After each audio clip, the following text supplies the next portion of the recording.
ер адам болса да, ол ішінде ол адам, ол ішінде сезімдер әртүрлі болады. Өзінің айтқанын жасатқысы келеді, доказывать етеді, нарушать етеді жеке шекараны да. Бұндай адамдарды ажырату өте оңай. Сүрбойдақ деген бар еді. Сүрбойдақ деген сурет бәрібір татты ғой негізінде мысалы қараған кезде.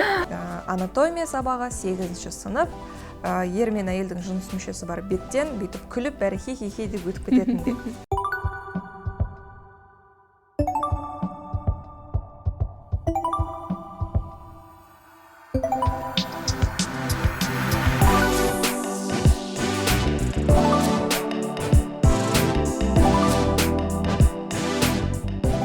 Сәлем достар, бірдеміз подкастына қош келдіңіздер.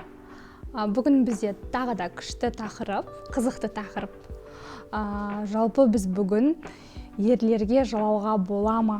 Әлде бұл эмоция тек қана әйелдерге лайық па, әйелдердікіме деген тақырыпта. Және біз адамның жеке басына тиіскен кезде, құқығын таптаған кезде жеке шекарамызды қалай қорғаймыз, осы жөнінде сөйлесеміз. Әдеттегідей мөлдірмен Мадина, мен және бізде қонақта Бибігүл ханым. Бибігүл Салалханқызы бізде психолог, үлкендермен жұмыс жасайтын психолог. Қош келдіңіз. Қош келдік.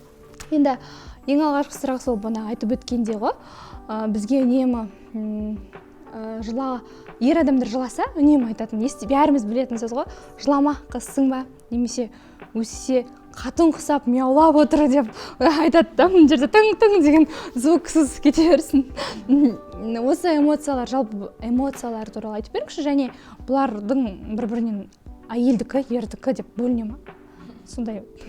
Жалпы әйелдікі, ердікі деп бөлінбейді. Енді ерлер де адам, әйелдер де адам, поэтому эмоция, сезімдер бұл бейсанада бізде тұратын сезімдер. Жалпы бұның айырмашылығы, сезімдер көбіне ұзақ мерзімді болады. Жылдап сеземіз, мысалы махаббат, мысалы мұң деген сезімдерді біз ұзақ мерзімді сезіне аламыз. Эмоция дегеніміз где-то бір 3 минуттан бастап, бір 15 минутқа дейін максимум болатын сезімдер.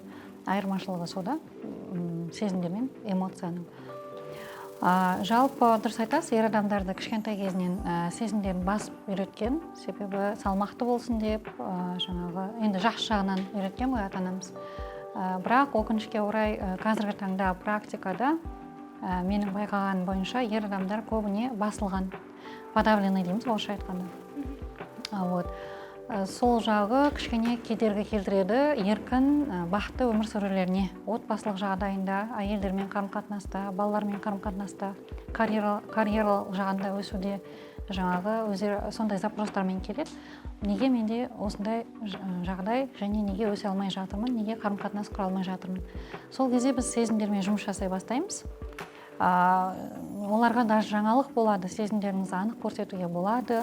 Мысалы енді көпшіліктің көзінде емес, но жалғыз қалғанда немесе психологқа келгенде сезімдерін ашық көрсетіп жылауға болады дегенде даже психологтың өзінен ұялып сезімдерін ашық көрсетпейді көбіне ер адамдар.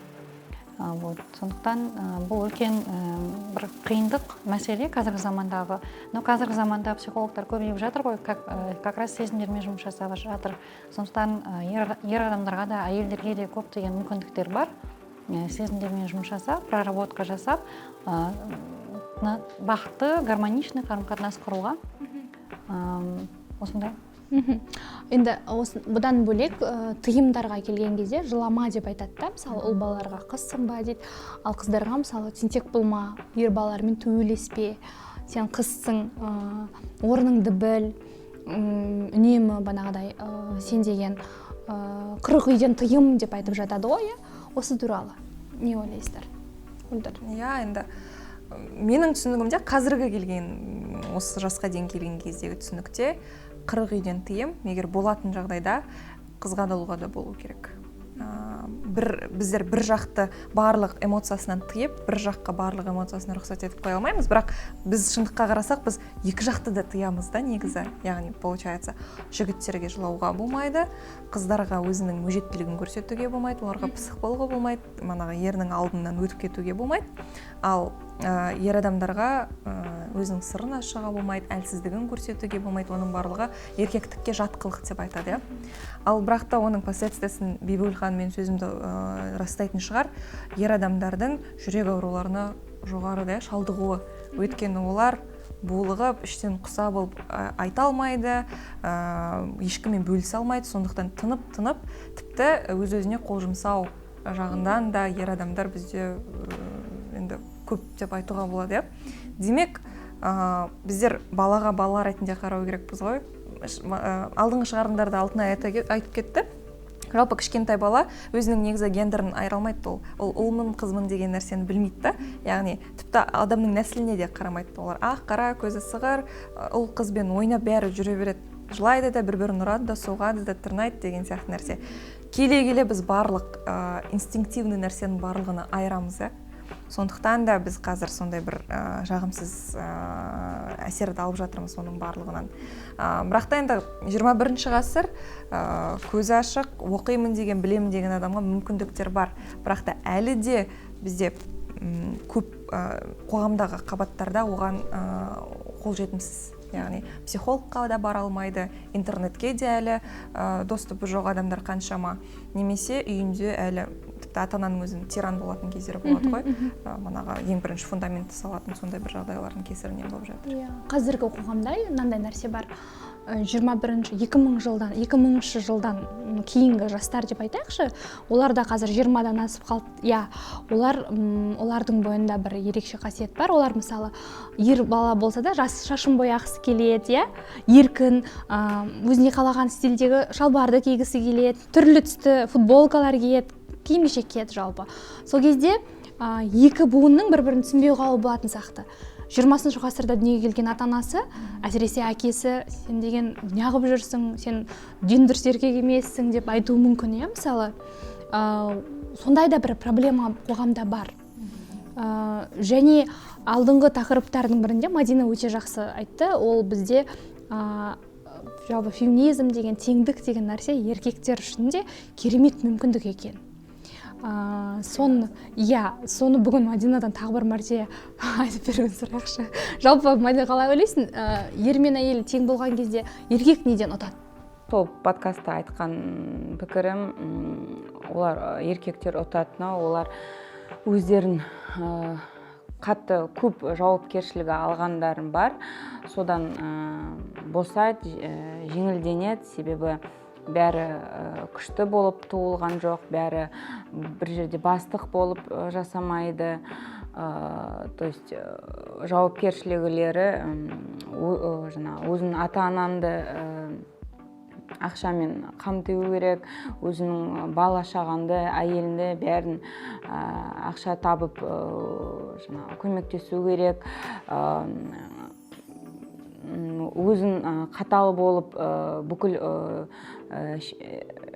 мәселелер болған бәрін шешіп тастауың керексің. Сондай көп тыйымдар да жауапкершілік те салынған еркектерге. Содан оларға өте қиын болады өмір сүруге.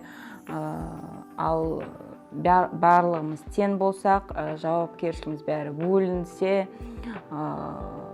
нағыз еркек не екен айтылмаса да, мысалы, сол кезде ойлайтын еркектер өздері кішкене еркін болып, жеңілденіп, оларда да өмір сүре алады бақытты деп ойлаймын.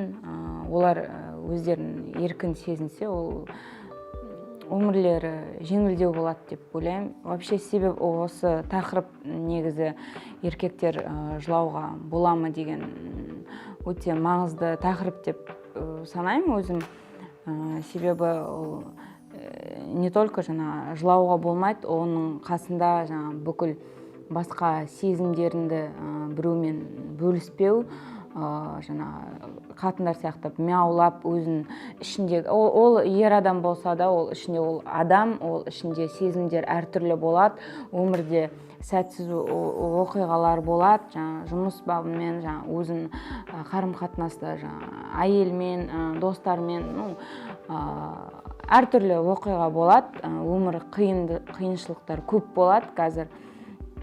и сонымен бәрімен бөлісуге болады, бөлісу керек. Ішіндегі бүкіл жаңағы өзінің ойларын, сезімдерін шығару керек. Адамдармен сөйлесу керек, досын болсын, әйелін болсын, психолог. Негізі ең басты сол ойлайтын, ол дейтін ішіндегі ойларын, бүкіл депрессия, бүкіл жаман сезімдер, ол дейтін негізі тоже жаңа ауру болып саналады. Оны саған көмектесетін специалист бар. Негізі специалистке қаралуға болады. Ойлайтын сол.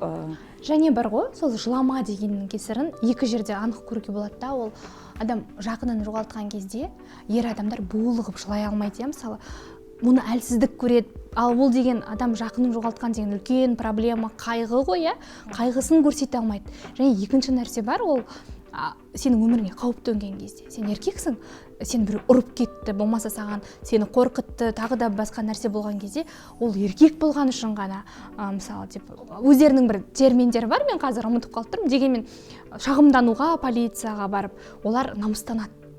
Бұл да мысалы адам өміріне қауіп төндіретін проблема негізінен. Әрине, әсіресе балаларда, кішкентай балаларда, мысалы жақында бір жағдай болды. Менің 2 ұлым бар. Сол үлкен ұлым айтады, мектепте жаңағы бір жігіт мен ренжітті дейді, сыныптасы. Бірақ мұғалімге айтқан кезде, мұғалім сен неге стукачсың ба деп айтты дейді. То есть бұл мәселені дұрыс емес екендігін түсініп, сразу жаңағы араластық ата-ана ретінде. Вот даже балаларда кішкентай кезінен осындай мәселе бар. Сен басқаға жаңағы сен ренжіткенін айтсаң, өзіңнің сезіміңмен бөліссең, жылап келіп айтсаң, онда ол стукачтық немесе әлсіздік ретінде ер балалардың арасында саналады. Поэтому бұл бала кезден келе жатқан проблема ер адамдарда, ер балаларда. Мен жаңа ойымды жалғастырып кетейін дедім. Неге өзім осы ойлаймын, неге осы маңызды тақырып деп, себебі мен мысалы бір танысым болған, өте керемет адам, әке, күйеу болған, өзін жаңа өмірінде бір жаман оқиға болған, 2 баласы болған, двойняшки. И олар терезеден құлап, бір баладан айырылып қалған. И әкесіне өте ауыр болған. Ішінде көптеген қайғы болған, сезімдер болған. Сол жарты жылдай ішінде жүрген. Мен ойлайтын солай. Бүкіл сезімдермен ол ешкіммен бөліспеген, ары қарай өмір сүре алмай, ол психосоматика, возможно, да, может быть, тағы басқа, бірақ ол жүрек ауруымен, қан ауруымен қатты ауырып кетіп, өмірден қайтқан болған. Сондай адамдар, еркектер негізі көп солай қайтыс болатыны бар, немесе өмірде қиыншылықтар слишком көбейіп кетсе, андай суицидқа арналатын еркектер бар.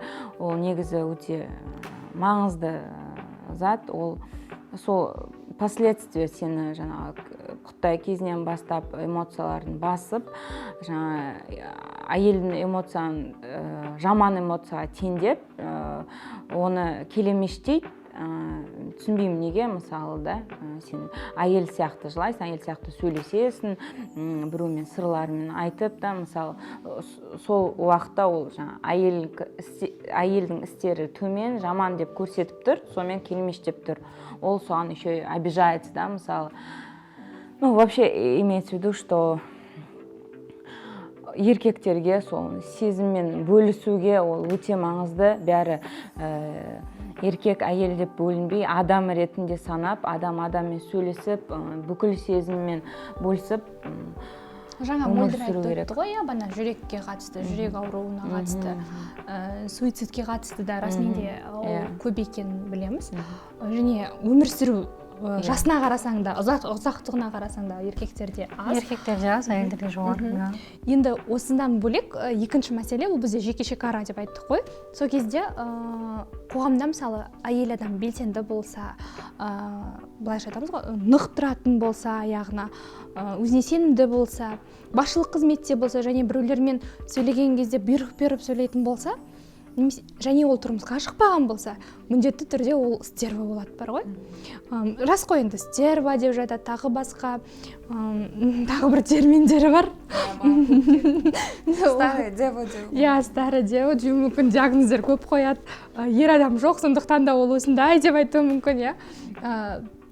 Осыны қатысты жеке шекараны осы кезде қалай қорғайды әйел адам? Бибігүл ханым, сіз қалай ойлайсыз, қалай қорғау керек? Және бұл бір адамның тарапынан емес, сөзіңіз аузыңда бірнеше адам айтады да оған. Тіпті қоғам айтады, текші. Жеке шекараны жалпы адамдар біліп алу керек, қандай адамдар бұзатынын, да, сол кезде легче будет ажырату. Мысалы, сіздерге де пайдалы болар. Вообще жеке шекараның бұзатын адамдардың 3 тобы бар, негізі. Бірінші топтағы адамдар ол жеке шекара не екенін біледі, және жеке шекараны қорғайды біледі, өзінкін басқалардан күнде бұзбайды. Бірақ энергиясы таусылған кезде, немесе жаңағы, да, вот көбіне энергиясы таусылған кезде жеке шекараны бұза бастайды. То есть бірінші топтың адамдары сондай, то есть біледі в целом, қорғай алады, бірақ энергиясы таусылғанда енді адами фактор, да. Екінші топтың адамдары жеке шекара туралы мүлде білмейді. Бұл біздің ата-аналарымыз, ата-апаларымыз деп айтсақ болады. Ол кісілерге айтылмаған, ол жеке шекара туралы ақпарат болмаған. И бұл кісілер жеке шекараң бар болсын, қайдағы нәрсені шығарып алдың деген секілді. То есть олар бейсаналы тұрғыда білместіктен бұзады. Екінші топтың адамдары білмей бұзады. Үшінші топтың адамдары, самый опасный адамдар, осы адамдардан қорғауға болады, және керек қорғау керек. Бұлар манипуляторлар деп аталады. Манипуляторлар жеке шекараны прекрасно знают, және жаңағы адамға ауыр тигізіп тұрғанда прекрасно білет, бірақ әдейі жасайды өзінің жаңағы қалауын жасату үшін. Немесе за счет этого человека самоутвердиться, да, то есть жоғары өзін санау үшін. Бұндай адамдарды ажырату өте оңай, өзінің айтқанын жасатқысы келеді, доказывать етеді, жаңағы нарушать етеді жеке шекараны, да, балағаттайды, жаңа өзіңіз айтып отқан, мысалы сол тұрмысқа шықпаған қыз болатын болса, манипулятор туыстар да болады, иә, неге сен шықпайсың, бала тумайсың, бедеусің ба, или там сен дұрыс емессің деген секілді. Сондай адамдармен жеке шекараны қою керек. Жеке шекараны қою қиын емес, көбісі ойлайды, қалай қою керек деп. Жеке шекара сөз арқылы қойылады. Жоқ, маған бұл ұнамайды деу арқылы. Бірақ көбіне кішкентай кезімізден болар, тоже жоқ деген сөзді көп айта алмаймыз. Ят деп өсірген. Жоқ деп айтса, ол как бы басқаны ренжітетін, сондай ятсыз, сондай наглый эгоист деп саналады біздің менталитетте. Сол себепті жоқ деген сөз кішкентай кезімізден айтылмайды, естественно. Поэтому қазіргі таңда жоқ деп айту қиын адамдарға. Көңіліне қарайды, ят деген бар, жасқа қарайды, адамның жасына үлкен ғой деп. Негізі жасқа ештеңеге қараудың қажеті жоқ. Если манипуляция болып жатса со стороны, онда жоқ деу арқылы өзін қорғау керек адам. Моралды тұрғыда, физикалық тұрғыда да. Мөлдір, енді мысалы стерва дегеннен бөлек бізде тағы бір нәрсе бар, ол тұрмысқа шықпай жүрген қыздарға тиісу. Әсіресе ол басқаша ойлайтын болса, жоғары оқу орнын бітіріп, бір өзінің түсініктері болса, ол қызға да онаға тиіседі. Кәрі қызсың, одан бөлек сенде бірдеңе дұрыс емес деп айтып жатады. Осындай жағдайлармен кездескен кездеріңіз болды ма? Әрине. Енді бір жағынан әлеуметтік желіні белсенді түрде қолданғаннан кейін енді феминизм туралы, жалпы адам құқығы туралы әңгімелерді көтергеннен кейін өте көп фидбэк алып отырамын. Мысалға ол Facebook желісі болсын, Instagram болсын, YouTube болсын. Сол жақта дәл сен айтып тұрған нәрселерді айтады. Яғни, сен феминизм туралы әңгіме көтересің, демек сен өзіңнің қолыңда осылай жұдырығыңның ішінде ұстайтын бір ер азаматты іздеп жүрген шығарсың, манағы жаншу үшін, өзің айтқаныңды қылу үшін, манипуляция жасау үшін, сендер сияқты оқып кеткен, манағы жұмыстың соңынан түсіп кеткен қыздардың қалаған сол ғой деген сияқты нәрсені айтып жатады. Және ол нәрсені ер адамдардан естимін мен көбіне. Яғни ол жерде мен тереңірек қарасақ, патриархалды қоғамның мана салдары ғой ол адамдар. Яғни үстемдік ету кімде болды, ер адамдарда, сол нәрседен айырылып қаламыз деген нәрсе деп қорқады. Бірақ та біздің айтып отырған нәрсеміз біреудің үстіне біреудің билік құру емес, яғни тең-бе-тең жақсы өмір сүруге қатысты ғой. Мана жеке шекара қандай салдары бар? Моралды тұрғыдан алғаннан бөлек, біздер қазір физикалық тұрғыдан да біз өзімізді қорғай алмай қалатын жағдайға жетеміз. Ол жерде діни, дәстүрлі және тәрбиенің барлық араласқан жағы бар да. Яғни бірінші сен жоқ деп айта алмайсың, үлкенге жоқ дей алмайсың. Манағы ер азаматтың өзінің орны бар, ер азаматтарға, мана үлкен кісілерге жоқ деп айтпайсың деп айтамыз. Екінші, манағы мен неге алып келе жатырмын? Мана педофилия болсын, зорлық болсын, кішкентай балаларымызға, яғни бір кәмпитпен алдап үлкен кісілерді, мысалы педофилдер өзінің ойлаған жасап жатады, немесе қыздарда мана интимдік қатынасқа жоқ дей алмағандығынан сондай бір тағы да зорлық зомбылыққа келіп жататын кезіміз болады. Яғни біріншіден мысалға мен тұрмысқа шықпай қалуым мүмкін деп те айту мүмкін, немесе қазір мен жоқ дейтін болсам, ол кісі менің артынан жаман сөз айтуы мүмкін, сондықтан да жарайды я дей салайын. Ал кішкентай балаларға опять же үлкен кісілерге дауыс көтерме, оларға жоқ деме дегеннің кесірінен және тағы да өзінің манағы жеке өзінің ағзаларының атын білмегендіктен бір жағынан сондай бір біз үлкен проблемаға келіп тіреліп жатырмыз да. Сондықтан да мен айтқым келеді, манағы вроде бы казалось безобидный, маған біреу жазып жіберді, мөлдір сен мана тұрмысқа шықпағандығыңнан осындай адамсың. Бірақ сол жерден бастап манағы Бибігүл ханым айтқандай сөзден бірінші шекара қою, және де сол нәрсені осындай бұқаралық ақпараттар құралдары арқылы болсын, айналамызда болсын, айту арқылы. Яғни маған сен не физикалық тұрғыдан, не моралды тұрғыдан сен менің жеке шекарама өте алмайсың деген нәрсені бала есін білгеннен бастап үйрету керек деп ойлаймын. Енді біздер әрқайсымыз неше жастамыз, біреу қазір естіп жатқан шығар, біреу сол жолда шығар жеке шекарасын қорғау мақсатында, біреу уже қорғап манағы кемел адам статусына жетіп қойған адамдар да бар шығар, ол кісілер үшін өте қуаныштымыз әрине. Және де біреудің көңіліне тиіп қаламау деген нәрсені әрқашан ойда ұстаған дұрыс деп ойлаймын. Ең бірінші ол негізі этикет.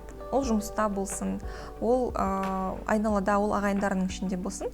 Біз қалай үлкендерді құрметтейміз, сол сияқты барлық адамды құрметтеуді үйрену керекпіз. Және әлеуметтік желіде. Иә, әлеуметтік желіде енді қазір қылмыстық жауапкершілік те қарастырылып жатыр, сондықтан да адамдар енді ең бірінші қорқыныш сезім арқылы да үйренетін шығар. Заң ғой бізде көбіне жұмыс жасайды. Заң керек. Осы жақында бір қызық оқиға айтып берейінші. Осыдан бірнеше ай бұрын феминизмге қарсы, әйел құқығын қолдамайтын бір ер адам, белсенді ер адам, әлеуметтік желіні қолданатын осындай жағымсыз сөздер жазып қойған екен.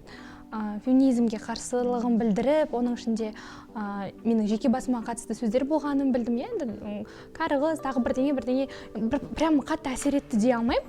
Дегенмен қызық нәрсе болғаны, енді мен психологиямен бұрыннан айналысатын болғасын, сол мәтінді постты деп айтамыз ғой, оқығаннан кейін жақсы жүрдім, бірақ келесі күні сол нәрсені бәрібір анализ жасап ойландым. Келесі күні айтайын дегенім, сәл-пәл бойымда агрессия бар екенін байқаймын, біреуге сөйлеп қалған кезде сосын стоп деп отырдым да, так, ол кісінің күнәсі жоқ, менде неге агрессия болып жатыр деп анализ жасаған кезде ол кісінің өзің айтқандай этиканы білмей, сенің жеке басыңа өтіп бір жағымсыз нәрселер айтуы бәрібір қандай дегенмен бәрібір маған әсер еткен екен. Сондай біз ойланбай сөйлеп қаламыз, мен түсінемін, әлемдік қоғам, әлемдік жалпы үрдіс бар. Біреу қате болған кезде ол нәрсені бетке басу, одан бас тарту, күлкі қылу деген секілді жалпы айтып жатырмын, буллинг деп не қояйық дегенмен. Ал енді жай ғана маған ұнамады екен деп біреудің жеке басына тиісу, ол мүлдем басқа нәрсе секілді. Вообще, самооценкасы төмен адамдар солай жасайды. То есть жеке шекараны всегда бұзатын адамдар, көбіне самооценкасы төмен адамдар. И соны түсініп тұруымыз керек та, то есть жеке шекараңды бұзып тұрған адам, және жаңа мен балағаттап тұрған адам, да, дөрекі сөйлеп тұрған адам, ол самооценкасы төмен, бақытсыз, жаңағы қиындықта жүрген адам деп түсіну керек. Сол кезде жеңіл болады да, өзімізге жарайды жаңағы. Және де жаңағы жеке шекараны бұзған кезде, мысалы бір зат ретінде алатын болсақ, мысалы условно, мысалы, да, Алтынай, сіз сондай дөрекі жансыз, дөрекі әйелсіз деп мен сізге берем. Қабылдайсың ба, қабылдамайсың? Неге қабылдадыңыз? Мен қабылдамауым керек, иә? Сіз вот сіз жаңағы сіздің мәселеңіз тура осы, сіз іштей қабылдап қойдыңыз да, сосын ертеңіне ойладыңыз сол нәрсені. Мәселе адамдар айта береді барлығы. Жамансың деп айтады, онша емессің деп айтады, жаңағы күйеуге шықпағасың деп айтады. В общем, барлық жағынан айтады. Мәселе қабылдайсыз ба, қабылдамайсыз ба, сода ғана. Тура осы секілді да, осы ол кісі береді, нәрсе жаңағы айтады бізге, но өзінің жаңағы несімен қалады да, ойымен, балағат сөзімен өзінде қалады да, бірақ сізге ол нәрсе тимейді. Солай түсінгенде уже қабылдамайтын боласыз. Бұны бір методика ретінде көріп отырса, тыңдап отырса, бізді адамдар методика ретінде қабылдауға болады, иә? Әрине болады. Жоқ, рахмет, мен кәрі қыз емеспін. Әрине, жоқ, ол сіздің ойыңыз, мен олай ойламаймын, бірақ ойыңызға рахмет. Осы жерде қызық, кәрі қыз деген бір сөз бар, кәрі деген. Еркектер олай айтпайды, ол бойдақ, қатты келіп қалса сұр бойдақ деген. Кәрі бойдақ деп. Бір кәрі бойдақ деп айтпайды. Кәрі жігіт деген естімейміз, сұр бойдақ деген бар енді, бір сұр бойдақ деген. Сурет бәрібір татты ғой негізінде, мысалы қараған кезде. Бірақ кәрі деп бәрібір қорқынышты қылып айтпайды екен еркектерді, иә. Потому что олардың мақсаты емес, ол бірінші мақсаты емес. Негізі ол кішкентай бала кезден келе жатқан нәрсе сияқты. Мысалы, қыздарды біздің ата-анамыз басып өскенде, қыздарға тыйым көп салып өскенде, ал ер балаларды почему-то жаңағы жоғары санап солай өсірген. Поэтому ер адамдар жаңағы көптеген қиындықтарға қазір бетпе-бет келген кезде кішкене кері қайтып жатады мысалы да. Ал әйел адамдар жаңағы алдыға қарай бүкіл карьераны да құрып жатыр, карьераны жасап жатыр. Көбіне неге тұрмысқа құрмайтын қыздар, көбіне жаңағы ұзақ уақыт тұрмыс құрмай қалатын қыздар, көбіне травматикасы балалық шақта ғой, өзіміз білеміз, ата-ананың тыйым салу бағыты, тыйым салу әсерінен. Әрине тыйым сала бергеннен кейін жаңағы қыз өзіне болашақта өз тыйым салына, уже миында жазылып тұрады кассета. Да, все жаңағы тыйым салып тұрады, әрине ары қарай уже бармайды. Сол пока убеждениямен, установкамен жұмыс жасамағанша ары қарай кетпейді. Поэтому наоборот, қыз балаларды біз жоғары қойып, да, адекватты самооценкасын құрып, оларға тыйым көбірек салмай, еркіндік беріп өсіргенде, керісінше ер балаға кішкене тыйым салып, жаңағындай ер мінездік қасиеттерін көбірек өсіргенде, бізде жаңағы самооценкасы адекватты қыздар мен еркектер және жаңағы бақытты еркектер мен әйелдер көбіне өсетін еді деп ойлаймын. Ол балалық шақтан көбіне. Негізі бәріміз балалық шақтамыз, иә. Мадина, не ойлайсыз? Бәрімен келсем, жаңа есіме түскен үлкендердің жоқ деп айтуға, мысалы, қорқатты балдар үлкендерді құрметтеу керек себебі. Менде, мысалы, өзімде балам бар, ол мен оны жаңағы еркін етіп өсіргім келеді. Жоқ, үлкен, кіші деп бөлмеп үйретем. Бөлмей барлық адаммен бірдей, құрметтеу. Мен, мысалы, өзім неге сөйтіп шештім, неге үлкендерді құрметтемейміз деп үйретем. Себебі өзім естігенім бір психологтан, сөйтіп өскен балдар үлкендерді құрметтейтін, олардың сөздері маңызды, ақылды, ойлары бүкіл үлкен болсан, ол болды, сен ақылдысың, маңыздысың деп, сен оны құрметтеу керек, обязательно тыңдау керек айтқанын деп. Немесе обязательно бір жерден үлкенмен кездессең, міндетті түрде сен амандасуың керексің деп үйретеді, мысалы, Қытай кезінде. Мен, мысалы, ондай нәрсе үйретпеймін, себебі ол қалай шығу мүмкін. Сондай послушный бала жаман оқиға кезінде мысалы педофилдің қасында или мүмкін ол педофил емес, бірақ сондай жаман ойлармен адам қасында болса, ол құттай бала, мысалы лифтке кіреді, мысалы, анда үлкен адам тұрады, и ол айтады, сәлеметсіз бе деп, мысалы, амандасады, потому что құрметтеу керек, бірінші өткізеді или білмеймін, там бірдеңе көмектеседі, там. Сол кезде ол жаңағы педофилдің ойы, ол бұл мүмкін жаңағы контакт налажын, да, ол уже мені тыңдайды, менімен сөйлесіп тұр деген сияқты. Оны жаңағы аурулар басқаша ойлайды ғой, мысалы, ондай адамдар. И сондай жаман оқиға болып кетуі мүмкін ары қарай да. Соның алдын алғың келеді. Иә, соның алдын алғым. Сол даже андай көмектесейік дейді да, мысалы, үлкен адамдар, менің пакеттерім бар, маған үйге кіргізіп жіберші, көмектесші дейді. Ол обязательно мен көмектесемін, конечно, сен үлкенсің ғой деп ойлайды да, мысалы, бірақ оның артында не тұрғанын жүрмей саған рахмет айтамын, жаңа конфет беремін деп үйге кіргізіп алған артында не тұрғанын, мысалы, да. Ол ойлайды, ол үлкен адам болды, оған оныкі дұрыс, оған можно доверять, да, мысалы, бірақ оның ішінде жаңағы олай болмайды, короче.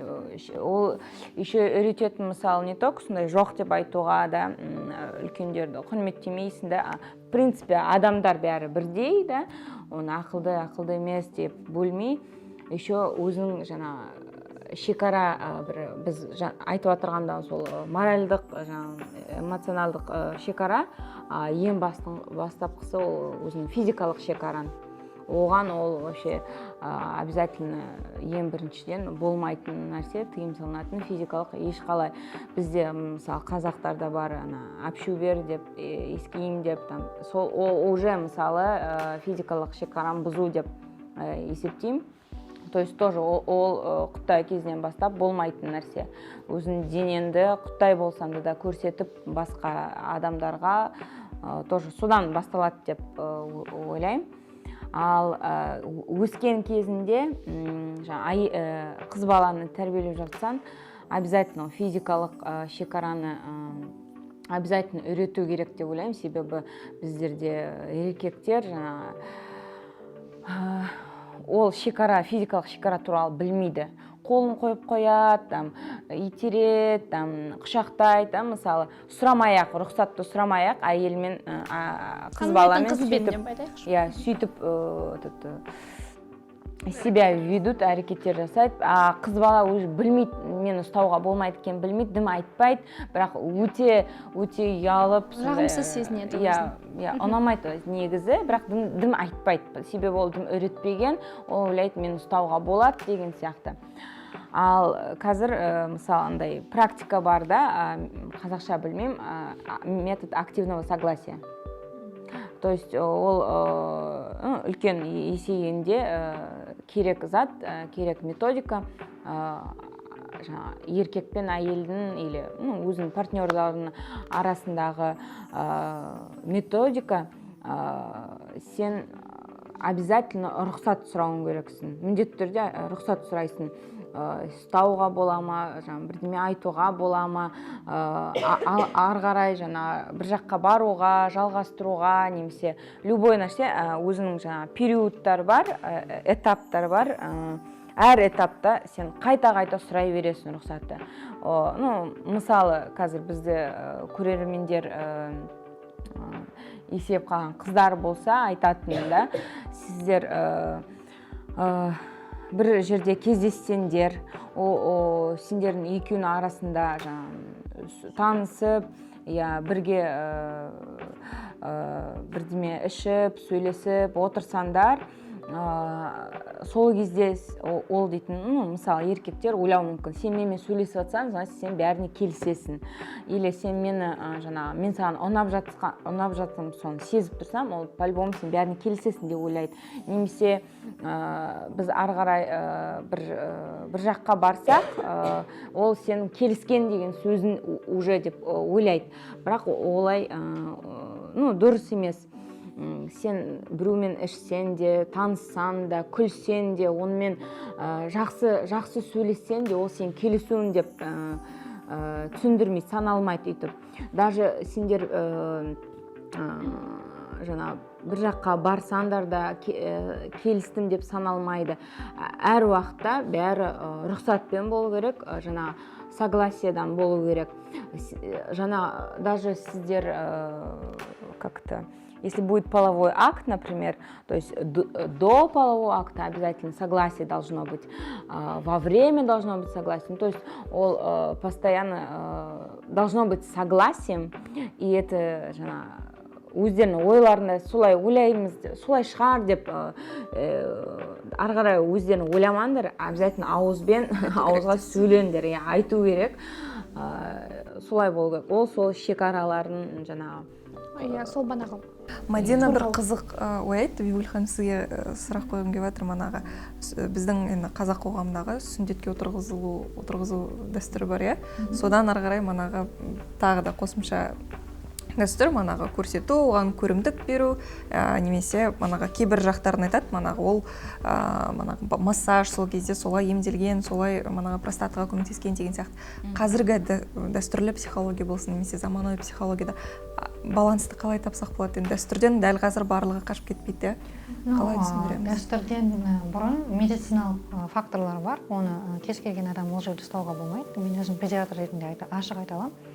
Көбіне инфекциялық жаңағы воспалениемен келеді балалар, именно после жаңағы сүндетке отырғаннан кейін, іріңмен, фимозбен, да. Потому что қолын жұмай атасы ұстайды, апасы ұстайды, сыртқа шығарам дейді, жан-жағын обрабатывать етпейді, қарапайым қарайды, бәріміз осылай жасағанбыз, бәріміз осындай өскенбіз деп, да, өлген жоқпыз, вот осындай жаңағы немқұрайлықпен қарағандықтан сондай осложнениеға кетіп жатады баланың жаңағы жыныс мүшесі. Сондықтан бұл бірінші очередь баланың денсаулығына байланысты болғандықтан традицияға қарамауды сұраймын негізі. То есть баланың денсаулығы бірінші очередь ол традиция емес, поэтому балаға қарау керек. Мен өз басым ондайға қарсымын негізі. Ұстауға, жаңағы өзі где-то 3 жастан бастап өзі ұстап, өзінің денесінің мүшесін зерттеп бастайды, сол кезде ол адекватно, то есть өзіне үйрету керек, это нормально, өзің ұстасаң болады, изучаешь, но басқаларды ұстауға болмайды, и сені де басқалар ұстауға болмайды. Хоть атаң болсын, хоть әкең болсын, хоть мен болсын, да, то есть артық ұстамаймыз. Және де сол нормативті нормалар бар психология бойынша. 3 жастан бастап, 3-4 жастан бастап қыз баланы да, ер баланы да противоположный жуындырмау керек. То есть бізде мысалы әкесі жуындырады, екі ер баланы да. Мен кірмеуім керек ол жаққа. Қыз баланы то же самое, анасы жуындырады, әкесі ұстамау керек.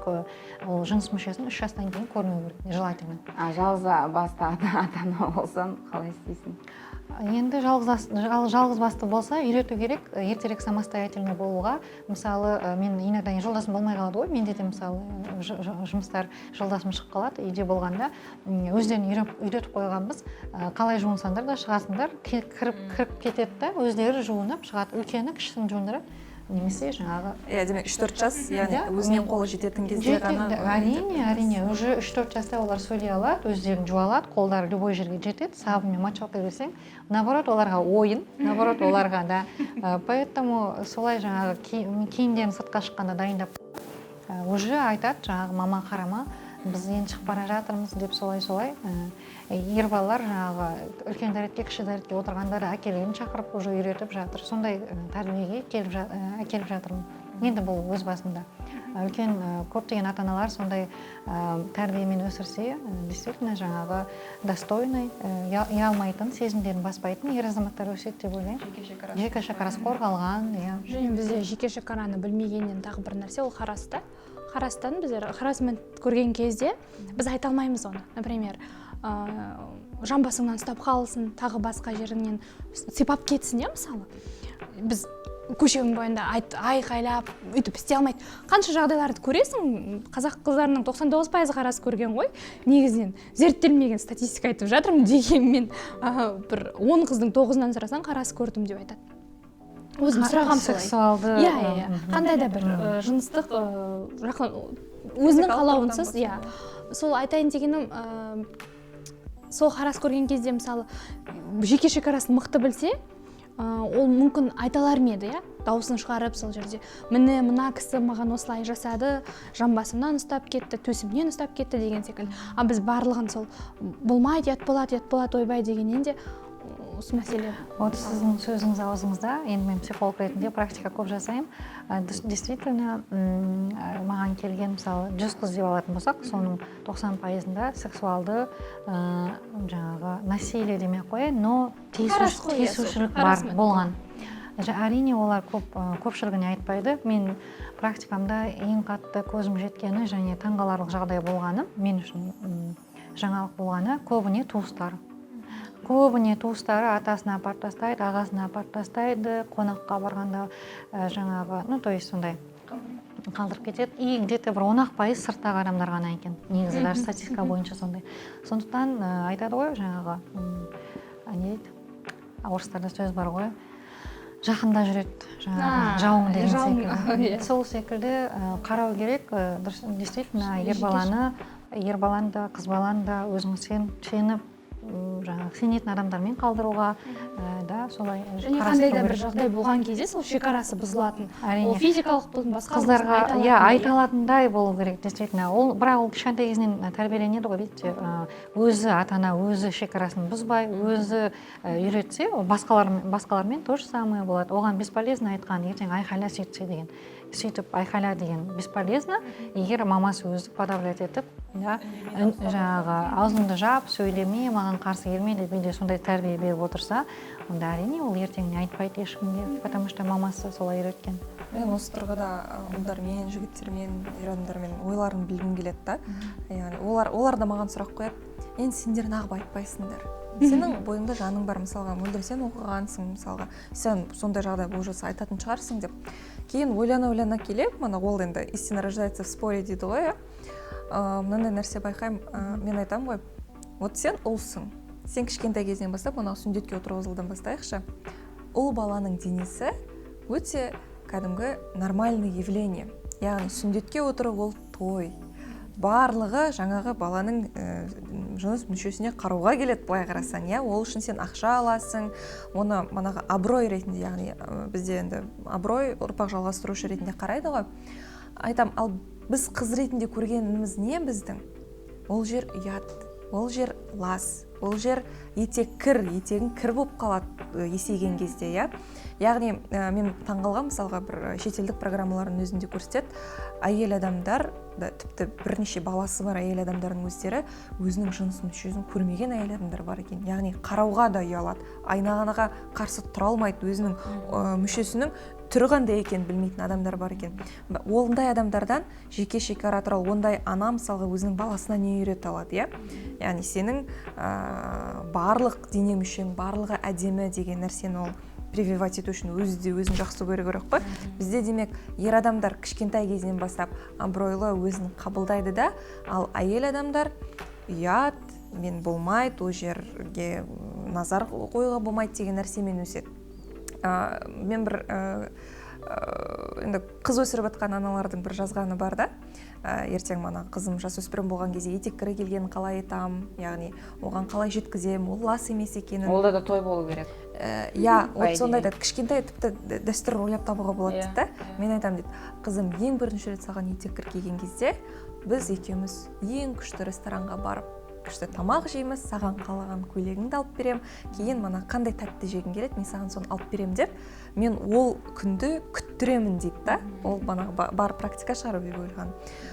Сондай нәрсен мысалға қонымды болды да, өйткені бізде қалай анатомия сабағы 8-ші сынып, ер мен әйелдің жыныс мүшесі бар, беттен бүйтіп күліп, бәрі хе-хе-хе деп өтіп кететін бе. Оны тіпті биология пәні мұғалімінің өзі дұрыс айтуға ұялады. Ал айта алмайды, ол тақырып сол күйінде қалып кетеді. Тіпті әлі күнге дейін біздер мысалға әйел адамның жыныс мүшесі, қандай мүшесі бар екенін білмейді барлығы, ол бір ғана жер деп ойлайды, на самом деле ол жерде неше түрлі жыныс мүшесі бар деп айтайықшы. Сондықтан да менің айтпағым, қызға да ұлға да манағы неше жасқа келгеннен бастап барлық жерің Құдай жаратты, Құдай жаратқан барлық мүшең сенің керек. оның өзінің орны бар, оны жақсы көре білу керек деп айтамын. Өйткені мынандай бір сөз бар, әлемде қанша қырғын соғыс болады, қанша қан төгіліп жатыр, бірақ та әлемдегі ең жек көрінішті қан ол етеккір қаны деп айтады да. Демек, адамзаттың өзінің сондай бір восприятиясы, сондай бір нашар. Сол сіздің жаңағы сөзіңізге тоже қоса кетсем, әйелдердің көбісі содан кейін сексуалды оргазм ала алмайды, потому что сол жерде действительно жаңағы лас, дұрыс емес, ұятсыз деп солай қабылдағандықтан, действительно 80% әйел, даже 90%, да, статистика бойынша оргазм ала алмайды жыныстық қатынаста. Ол да үлкен мәселе, проблема. Бұл да үлкен мәселе. Әрине. Оны еще ешкімге айта алмайды. Ең қызығы да жаңағы сол үшін ажырасып та кете алмайды. Еркек адамға, например, например, еркек адамға, например, секс бермесең, ол изменять етеді или там ажырасып кетуі мүмкін да. Ал әйел адам шыдап өмір сүреді, потому что с детства научили шыда. Там ата-енең бар, күйеуің бар, там сен ажырасқан әйел болмауың керек, шыдауың керек. Естественно, өзінің против воли, против своих чувств қалады и жаңағы ләззат ала алмайды. Алдым деп өтірік айту дұрысы бар. Иә, алдым деп, жаңағы не қылады, симуляция жасайды, действительно көп әйелдер солай жасайды. Ол да үлкен мәселе. Сол бұнағы физикалық болсын, психологиялық болсын, жеке шекара және әсіресе физикалық шекара, сауаттылық, жыныстық сауаттылық, осының барлығы адамның болашақта өзін өзі түсінетін, танитын, бақытты адам болуына алып келетін сияқты. Құрамдас бөліктері ғой. Ол еще сол бәрі сауаттылық дейтін. Еркекте де, әйелде де болса, екеуі бірге болса, екеуі де бақытты, жаңағы здоровых отношениях болады мысалы. Иә, онда келгендеріңізге көп рахмет. Бүгінгі шығарылым көрермендерге, жалпы подкасты тыңдаушыларға, көрушілерге пайдалы болды деген ойдамын. Бибігүл ханым, сізге көп алғыс айтқым келеді, рахмет айтқым келеді. Келесі подкастқа шейін Көріскенше, тыңдалғанша сау болыңыздар.